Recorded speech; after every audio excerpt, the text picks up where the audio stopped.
President Donald Trump announcing that the U.S. has captured Venezuelan leader Nicolás Maduro and his wife overnight. The two have been flown out of the country, their whereabouts unknown at this hour. The secret effort to recruit Nicolás Maduro's pilot to join a plot to bring the Venezuelan strongman to justice began in the Dominican Republic last year. Breaking news. In the early hours of January 3rd, 2026, U.S. Special Operations Forces captured Venezuelan President Nicolás Maduro during a coordinated overnight military raid inside Caracas, marking the most aggressive American intervention in Latin America in decades. Shortly after 2 a.m. local time, the silence over Caracas was shattered. Residents were jolted awake by distant explosions echoing through the valleys surrounding the capital. Within minutes, fighter jets roared overhead. Helicopters cut through the darkness. Drones hovered unseen above rooftops. Venezuela's airspace was effectively erased. Key military installations were struck almost simultaneously. Radar systems went offline. Communication networks collapsed. Power grids flickered, then failed entirely, plunging large sections of the capital into darkness. For most Venezuelans, it felt like the country had been unplugged from the world. Inside Fort Tiuna, the heavily fortified heart of Venezuela's military command, elite American forces moved fast. According to defense sources, Nicolás Maduro was attempting to reach a secure bunker when U.S. operators breached the compound. There was little resistance. Within minutes, the man who had ruled Venezuela for more than a decade was restrained, hooded, and removed from the facility. By dawn, Maduro was gone. U.S. officials later confirmed that Maduro and his wife, Celia Flores, were airlifted out of Venezuela under heavy escort and transferred to a U.S. naval vessel operating in the Caribbean. Before most of the country had even woken up, the era of Nicolás Maduro was effectively over. Within hours, the White House issued confirmation.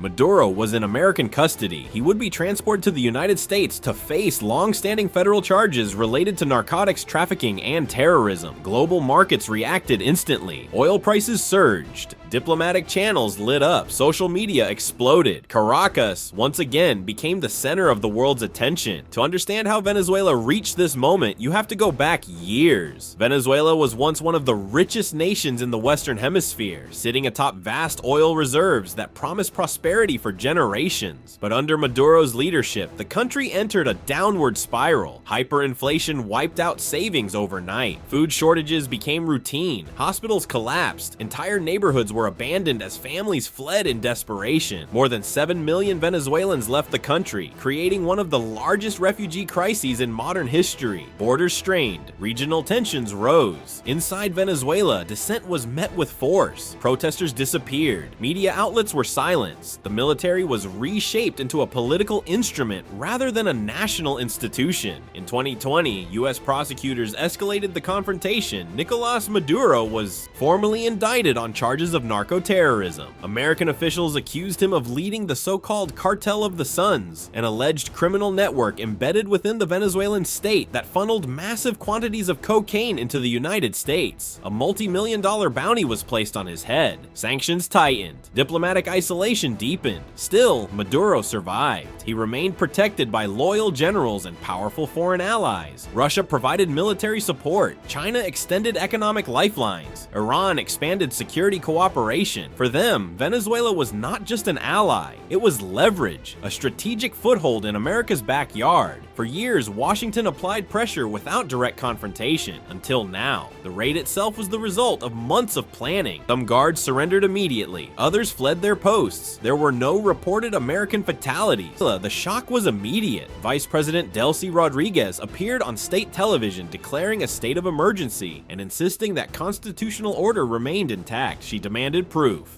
that Maduro was alive. Government officials claimed the presidency had not been vacated, but reality on the ground told a different story. Reports of military defections began to surface. Units abandoned their positions. Officers quietly contacted opposition figures. The regime's grip, once ironclad, suddenly looked fragile. Opposition leaders emerged from hiding. For the first time in years, their statements were not immediately censored. Crowds gathered in public squares, uncertain at first, then increasingly bold. Some wept. Others celebrated. Many simply stood in silence, unsure whether to believe what they were seeing. Outside Venezuela, the reaction was just as intense. In cities across the United States, especially in Venezuelan exile communities, people poured into the streets waving flags and chanting for freedom. For families who had lost homes, relatives, and entire futures, the moment felt surreal. A chapter they thought would never end had abruptly closed. International reaction fractured along familiar lines. Russia condemned the raid as armed aggression. China warned of a dangerous precedent and violation of sovereignty. Brazil and Mexico called for emergency diplomatic talks. The United Nations urged restraint and dialogue. Others openly welcomed the outcome. Argentina praised the removal of what it called a criminal regime. Several U.S. lawmakers celebrated the operation as overdue. Critics, however, warned that the move risked destabilizing the region and igniting civil conflict. The world was split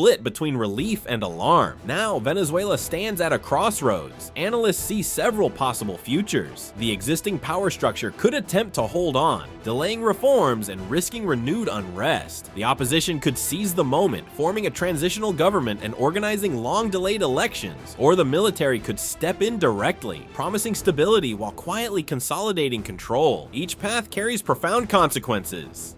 Venezuela holds the largest proven oil reserves on the planet. Whoever controls them will shape not only the country's recovery, but global energy markets and regional geopolitics. Foreign influence, internal fractures, and public exhaustion all collide at this moment. As January 4, 2026 begins, Venezuela is suspended between collapse and rebirth. A dictator is gone, but the future remains uncertain. One overnight raid has rewritten history, but it has not written the ending. This story is not over. It has only just begun.